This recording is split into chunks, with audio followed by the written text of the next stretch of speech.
Hi, hello and welcome. I hope you can forgive me for my little absence. I was just taking some time to recover and rejuvenate after a period of peril and chaos. As you might have guessed, going through that really threw me for a loop. It halted the projects I was currently working on, and it was admittedly just a little difficult to find the motivation to get back into the rhythm of creating content again. So to help get back into the swing of things, I just wanted to do something fun, something silly, something very unserious.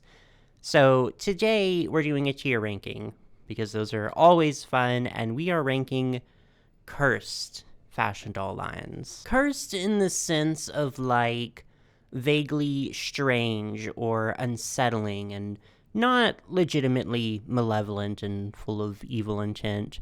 So I've made a list of, well, not doll lines that I personally think are all strange and unsettling, but just doll lines that I most often see passed around as cursed, with a few exceptions. I don't want to include dolls that were specifically, like, independently created, especially if they were intended to be more like art projects than a playline fashion doll. An example of what I'm talking about would be like the Little Apple dolls, which are very specifically horror-inspired dolls for adults, and are very cool and weird, but I don't think they belong in this video. Because cursed, to me, implies this element of unintentional, right? When something is created intentionally to be kind of strange or unusual, it's just a different playing field altogether.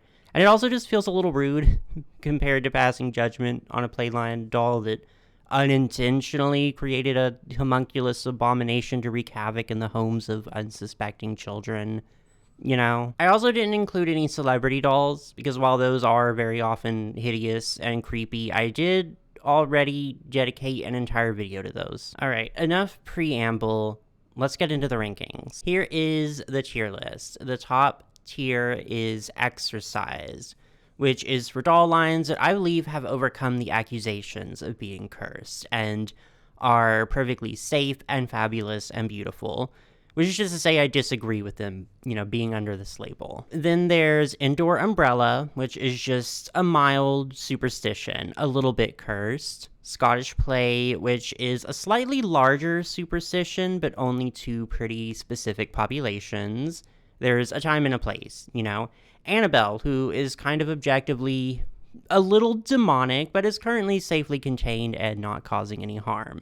And then the final tier, Curse of Raw, which is not a real curse, as far as I know. But it's fun to say, and it feels very final. The penultimate curse. This is where only the truly evil little plastic women will go. All right, these are in absolutely no particular order.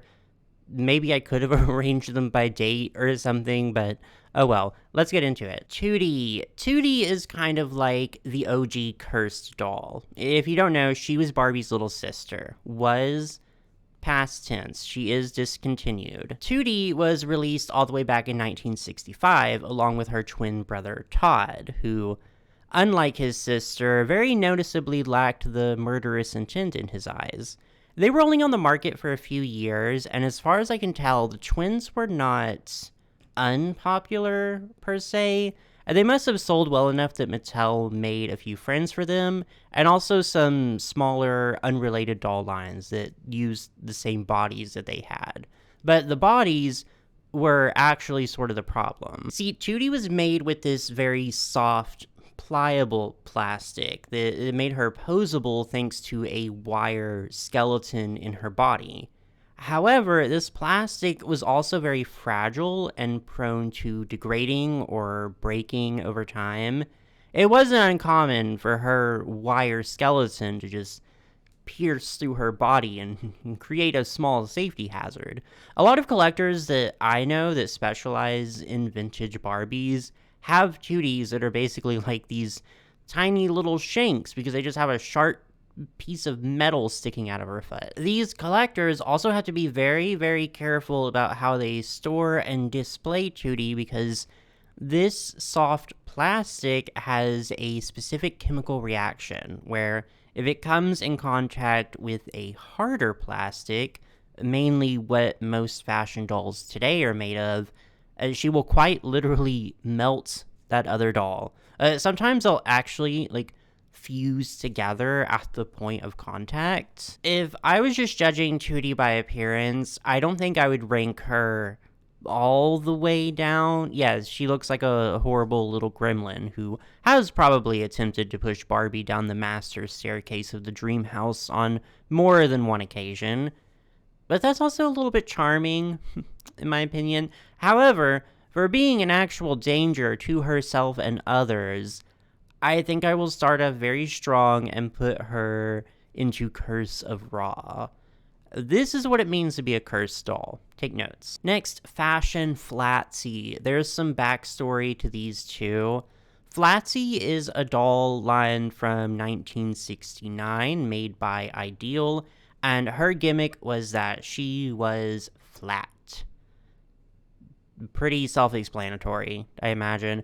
But Flatsy is not an entry on this list. We are talking about her taller, more model-esque version, Fashion Flatsy. Fashion Flatsies are about 8 inches tall, but still flat, and they were presumably meant to resemble a young human woman.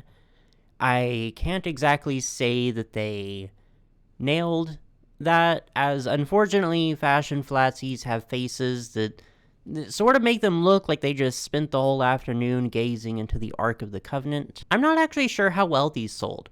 Flatsy herself was relatively popular from what I understand. This was also actually around the time that Dawn dolls were pretty heavily encroaching upon Barbie's throne, so there was this pretty big shift in the doll industry. I don't know exactly how many times parents saw these and thought, hey, what a wonderful alternative to Barbie. I would sure love to have this fabulous alien creature in my home. But maybe it was a sizable amount. It was a different time, after all. I will say, though, the fashions of Fashion Flatsy are pretty great.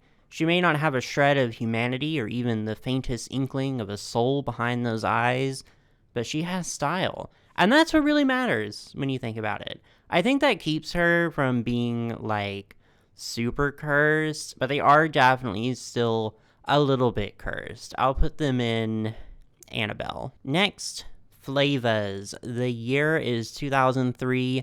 Brats are out and about and fully dominating the fashion doll market.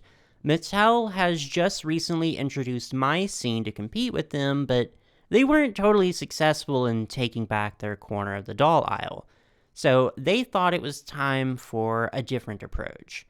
So brats were popular because they represented a very grounded take on fashion. They were approachable. They represented trends you saw out in the real world. There was a certain keyword that was heavily associated with them at the time, which, depending on the context, can be very loaded. And that word was urban. To make a long story short, Mattel took that word and ran.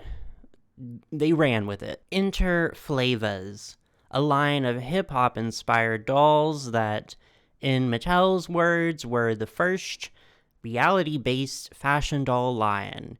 And as you can imagine, they were immediately lambasted and shut down for being totally poor recreations of the aesthetic that made Bratz so popular. It was pretty obvious that they were created by people who had no idea how to represent this style or this culture, and so they came off extremely stereotypical and honestly kind of offensive. So they weren't popular with anyone who wanted representation of hip-hop in dolls, and they also definitely were not popular with the coveted middle-class, white, Anglo-Saxon audience that Barbie had been trying to regain since 2001. Just look up any news report from the year that these were released and just count the microaggressions.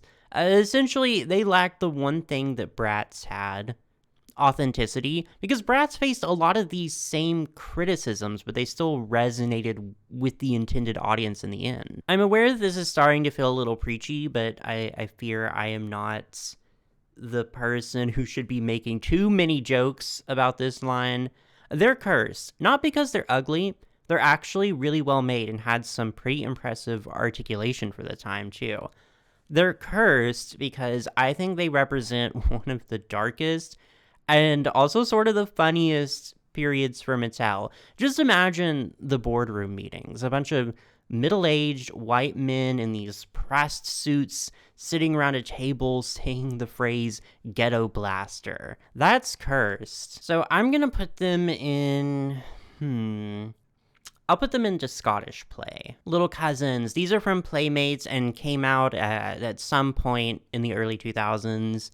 And they don't really have any sort of interesting history. They sort of just came and went. I don't think they were especially popular. I definitely don't remember ever seeing them when I was a kid. And I do think I would remember if I saw one of these. So there's not really any extra context to these. They're just off-putting and scary.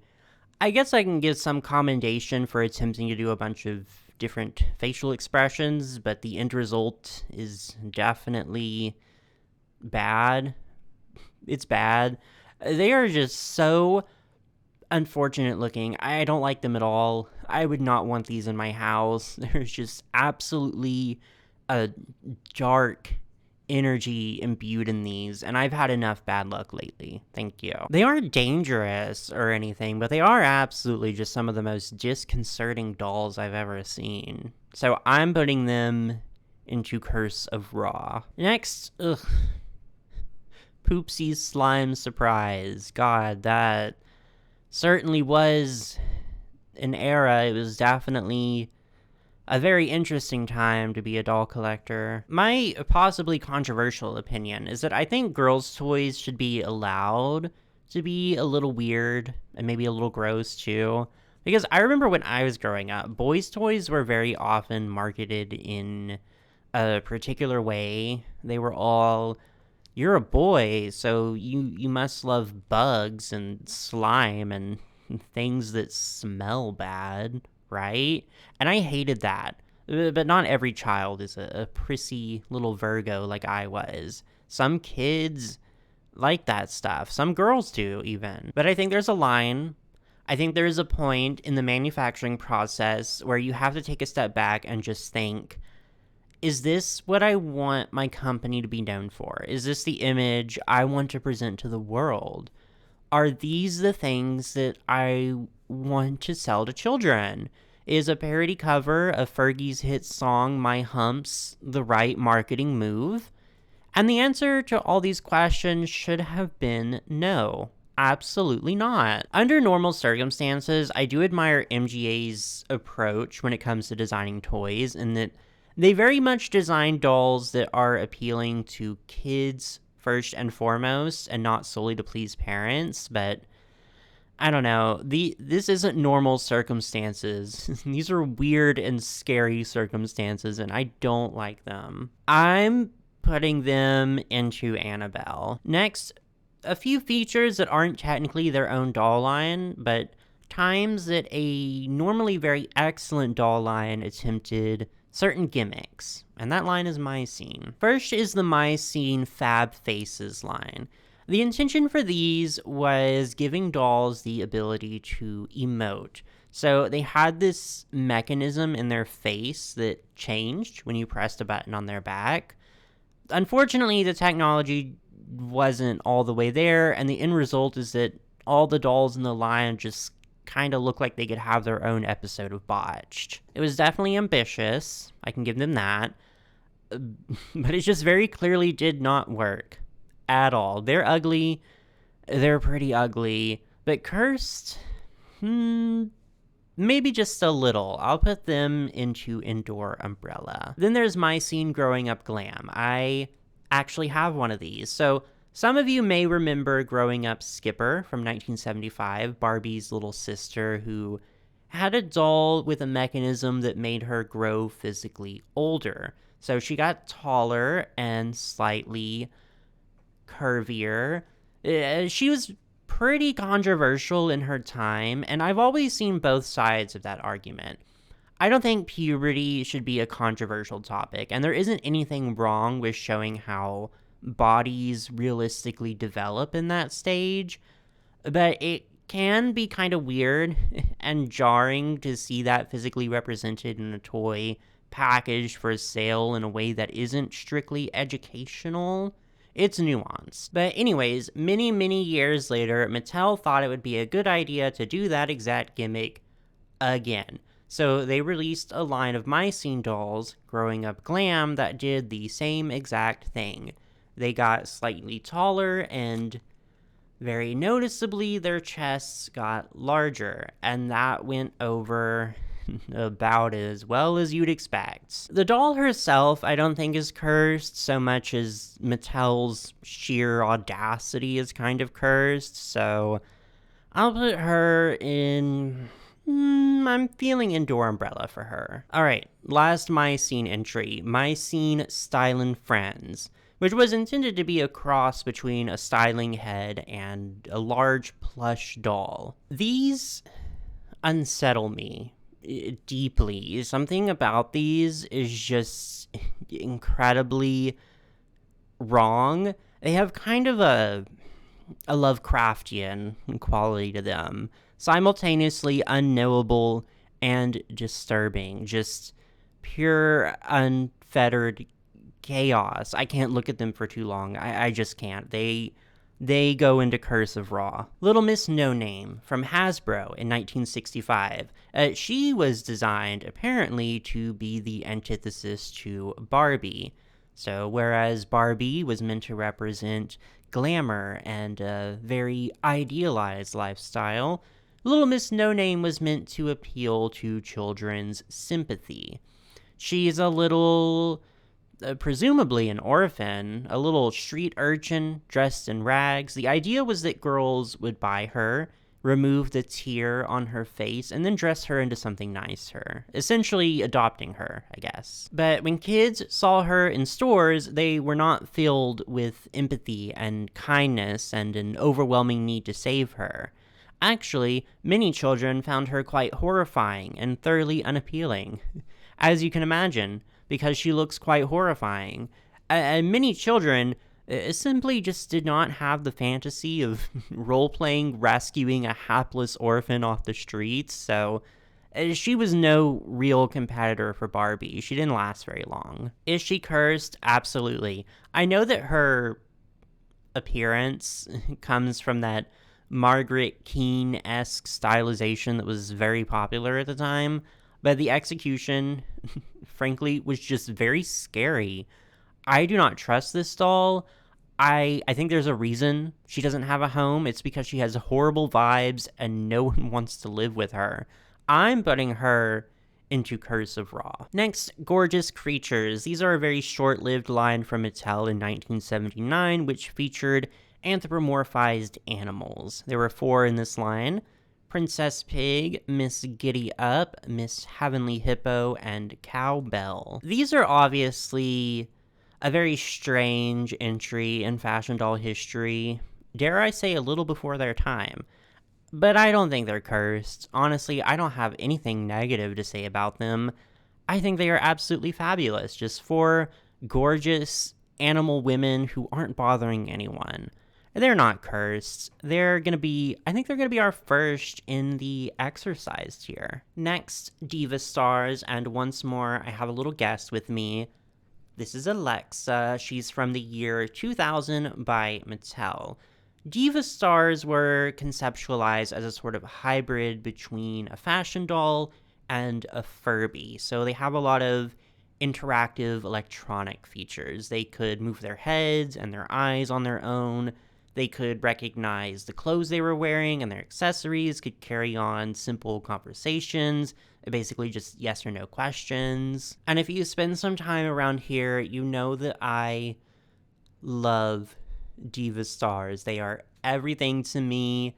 Unfortunately, some people think that they look creepy and inhuman and are put off by their small amount of sentience. Oh, by the way, my Alexa is actually in working condition. I just don't keep batteries in her. I think she's gorgeous and adorable and beautiful. Look at her. This is my friend. Are you going to come into my house and tell me that my friend is cursed? Surely you wouldn't do that. Surely you are someone with refined and evolved taste that sees these holy relics for what they are. Yeah, you are free to disagree with me, and I know some of you will. I know it, but Diva Stars to me are not cursed at all. They're going in the exercise tier too. I don't think there is anything sinister about my girls. They're lovely and perfect, just the way they are. So in 2001, Bratz came out, and they quickly began dominating the market the Diva Stars was currently in. So Mattel saw it fit to update them a little and present them as traditional fashion dolls in order to better compete with Bratz. And that led to the creation of Fashion Diva Stars. So Fashion Diva Stars have the same facial features, but now taller bodies that are more Barbie proportioned. And they no longer have any of the interactive features. Instead, they just came loaded with a few pre-recorded phrases that they could say if you press down on their head.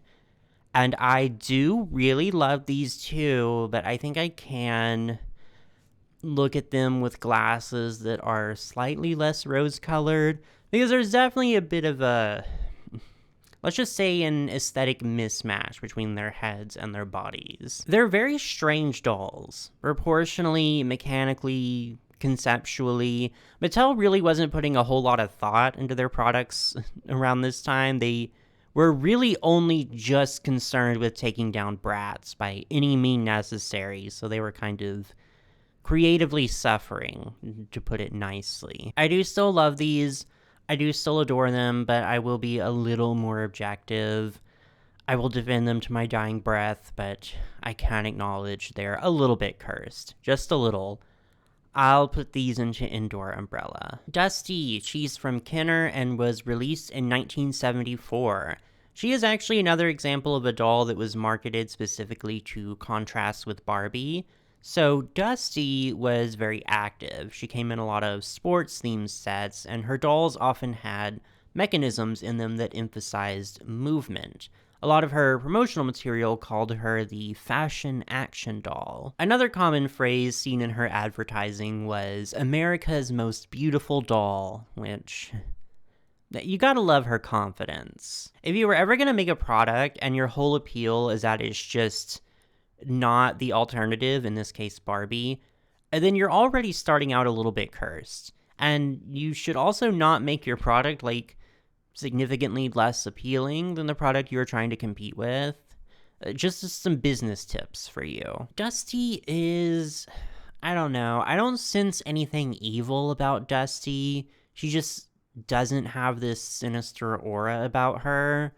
She's just ugly, and that's not a crime, luckily for her. I think she just really needs some chapstick and maybe a more flattering haircut, but she's not hurting anyone. She's just living her life, playing sports, being homely.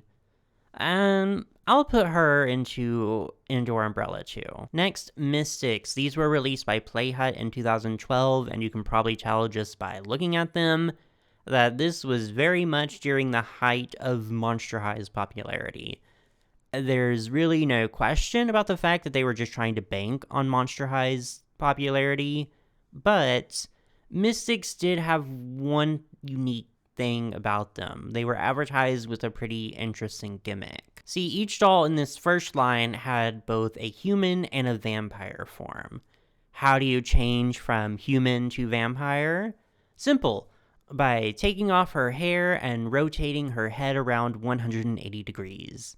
Because Mystic's head sculpts were very unique in that they all wore wigs, and they all also had a second face molded onto the back of them. Novelty aside, this was so incredibly impractical, it actually made them very awkward and unwieldy in practice. Also, the wigs were awful. You always had that second face just kind of poking out through the hair in the back, which frankly was not cute.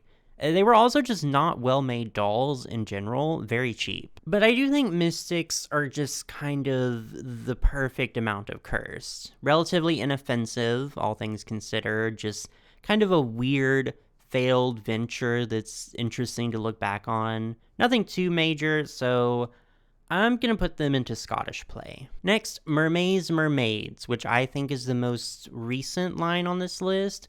These are from MGA and were first released in 2022. I remember back when these were first released, they were pretty polarizing. For the most part, people really did like the designs, but there was a lot of criticism about the execution. Mainly, the tails were sculpted to look like clothing, which raised a lot of interesting, strange implications. And also that the face molds had this very intense, like, 1,000-yard stare. I've always been kind of a Mermaids apologist, but that's because they were mermaids, and I really love mermaids, so they were already on my good side. I did end up buying a couple, and I like them. They're cute dolls. Not amazing, but I see why they didn't stick around for very long. Do I think they qualify as cursed? That's a more difficult question. I don't know. A lot of people have said that the faces are really creepy, but I just never really got that vibe. I actually think that cold, vacant stare is kind of beautiful. There's just something very high fashion about it. But that said, I do think it was kind of misplaced on MGA's part to put faces like that on dolls intended for a younger market.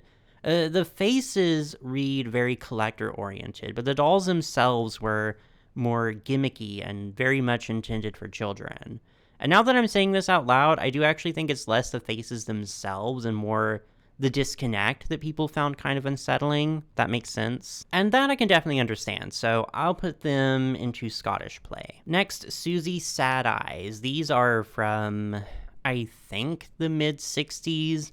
That's the most specific I can get, because as far as I can tell, these just sort of spawned into existence at some point. There's several different companies that are credited for making the original doll, but at some point, clones of her just started to be cheaply mass-produced all over the place, and now no one really seems to know where she came from. It's complicated.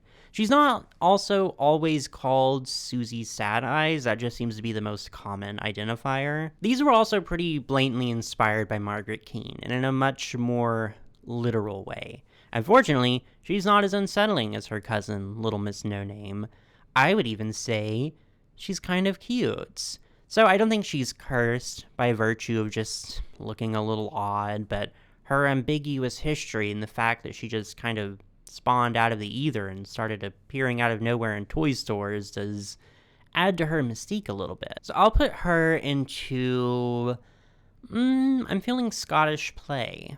All right, last but not least, Struts, the fashion doll horses.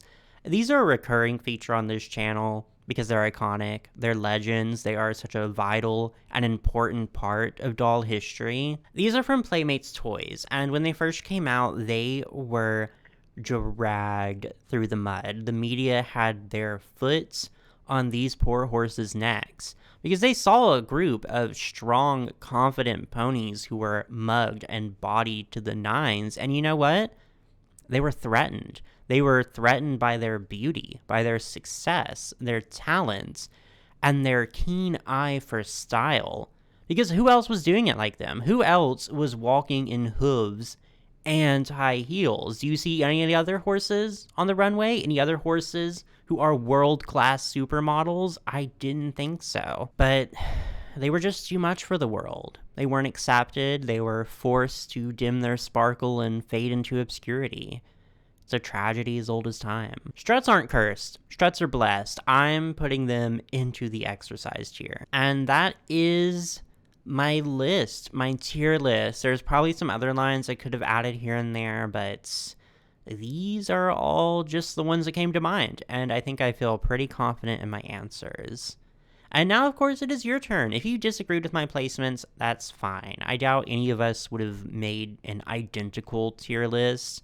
That's what makes these fun. You are very much allowed to have a different opinion, unless it is about Diva Stars, in which case I will have to call the authority. But seriously, thank you so much for watching. Let me know your personal placements. Let me know what any of your favorite quote-unquote cursed doll lines are. Let me know if you own any of these, if you love them, or if they have brought upon you great misery and misfortune. Anything that's on your mind, just tell me about it down there. And remember, keep it cute.